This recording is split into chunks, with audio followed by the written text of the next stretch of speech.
В этом видео вы увидите 3 ролика от разработчиков игры «Экзаменами». Игра называется Sui Generis. Третий ролик вообще шик.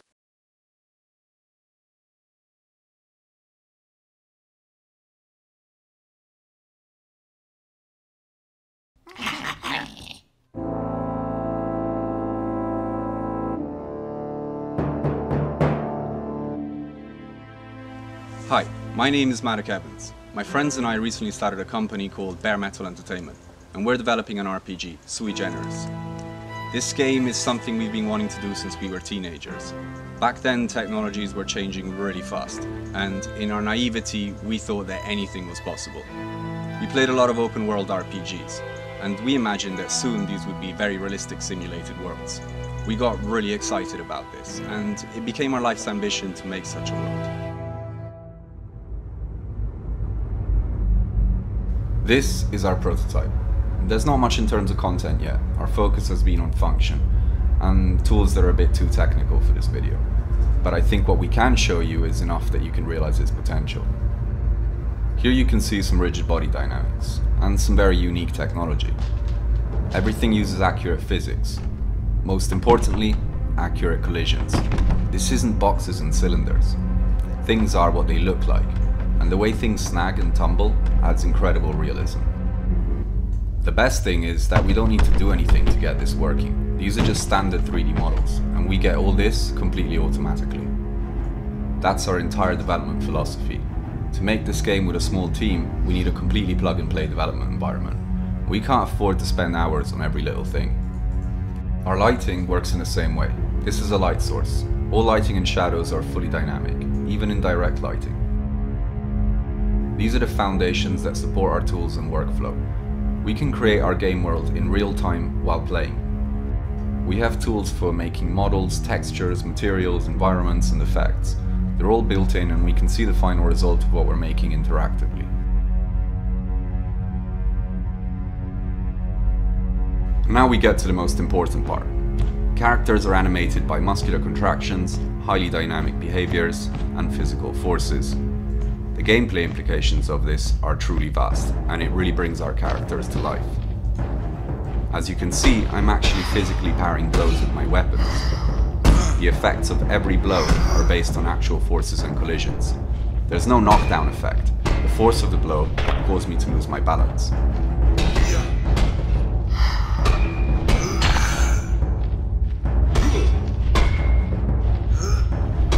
When you fight someone, it feels personal. Characters behave so dynamically and unpredictably that you can't just dismiss them as mindless drones. The controls are actually really simple. It's all about timing and fluid movements. Everything you do affects the forces you exert, and you can almost feel them. This is definitely a case of easy to learn and difficult to master.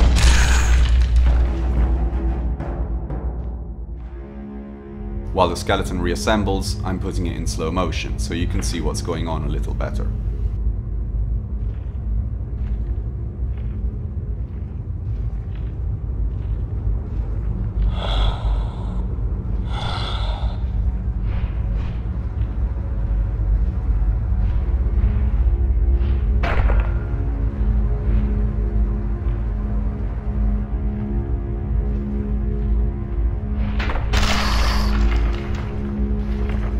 Spells, or powers as we call them, are also heavily based on physics.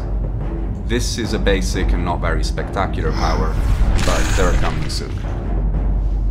This effect, and literally anything that emits light, such as lava, small fires, or a glowing weapon, will actually cast light on everything around them.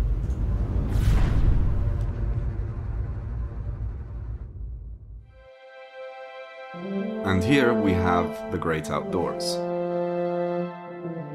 We have advanced content streaming, which can handle a practically limitless landmass without any loading times.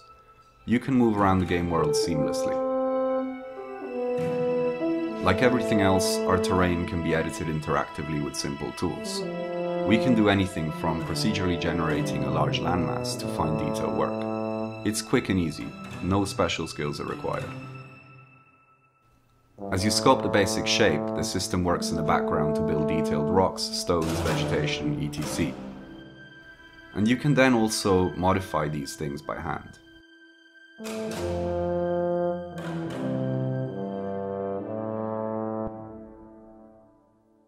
Our water features murkiness, caustics, refraction, and reflections. Our weather and time of day systems are total overkill for an ISO game, though you can see the sky in reflections. The sky is fully procedural and dynamic. Clouds are volumetric and use advanced lighting. We actually don't just have a time of day system, but a time of year, geographical location, and a database of real celestial bodies. Basically, a built-in stellarium.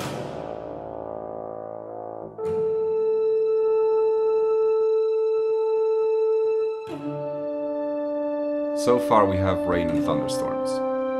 When it rains, things look wet, and water is accordingly disturbed. It's hard to appreciate all at video frame rates, but lightning strikes are positional. The frequency of the flash's flicker is based on real-world data. And the sound of thunder takes time to reach you based on distance.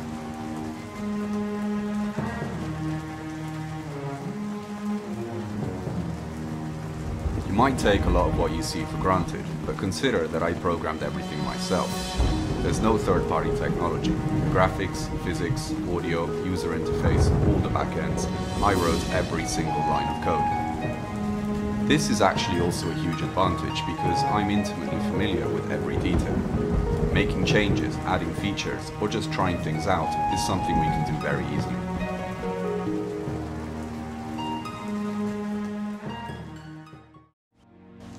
The RPGs that inspired us had primitive or no technology, but we did see technology as playing an important role in their evolution. Our goal was to make a more believable and lifelike world, a world filled with intrigue where we have complete freedom of choice. Technology is a means to make this world more interactive, to give us more choice in what we do and how we do it. Over the years, our vision has grown to include many goals, and we're also keen on our game having high production values. We too have grown, from excited teenagers to professionals, and we're very much aware of the difficulties we face. We're a small team talking about an ambitious project and a whole bunch of things that have never been done before. We had to prove we could do this. About a year ago, we decided that time had come. Today, we've done everything we said we could, and much more.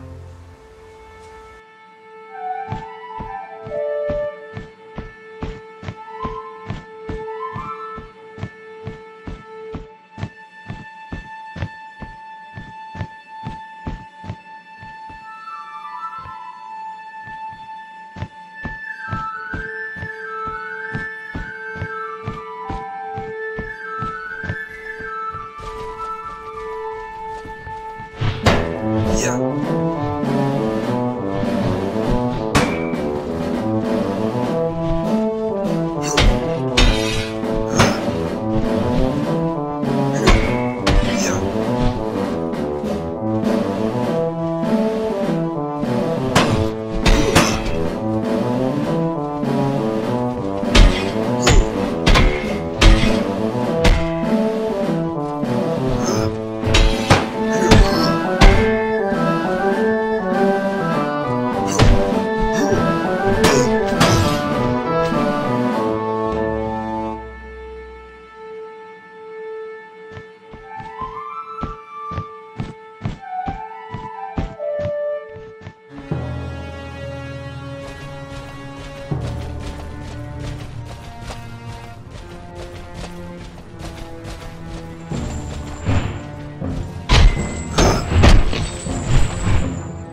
So, that was pretty cool, right?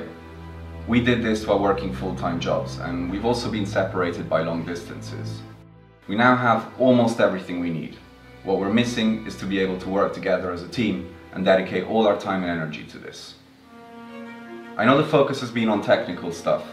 That's the how. What we want is to make a world that is interesting and stimulating. A game that is fun, in the moment, every time you play it. We'll give it everything we've got, regardless. That's also why we have no specific stretch goals. Everything we make above our initial target will go into hiring new talent, outsourcing assets, making our world richer. I hope that we've managed to convey our vision to you and that you also want to see it come to life. With your support, we can make it happen. Thanks for watching.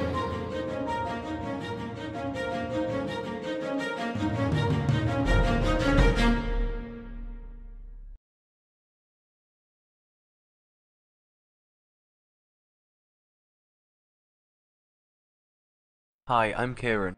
In this video, I'll explain our combat control system and also show you some of the things we've been working on over the last few days. The animations were made by Maddock while he was programming the system and tools behind them. He's not an animator, he's not a swordsman, and he's pretty busy, so the animations kind of suck. Hiring a professional animator is a top priority for us, and we also want to improve the dynamic or procedural behaviours. We want weapons to seem heavy and be wielded imperfectly. In this first piece of video, we've reduced their weight significantly. We're going to have light and heavy weapons, and we will tweak all of this based on community feedback. So, in combat mode, your character always faces the cursor. You swing by simply holding left mouse button, and right click is for thaumaturgy. In step with WASD, you can still attack, parry, or use certain powers. The mouse wheel zooms, and middle click rotates the view. It's up to you as the player to turn, step, and make your weapon connect. There's no auto-targeting system in this game. Parrying is automatic when you're not busy doing something else, and you can release at any point during an attack or right click power.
Sure.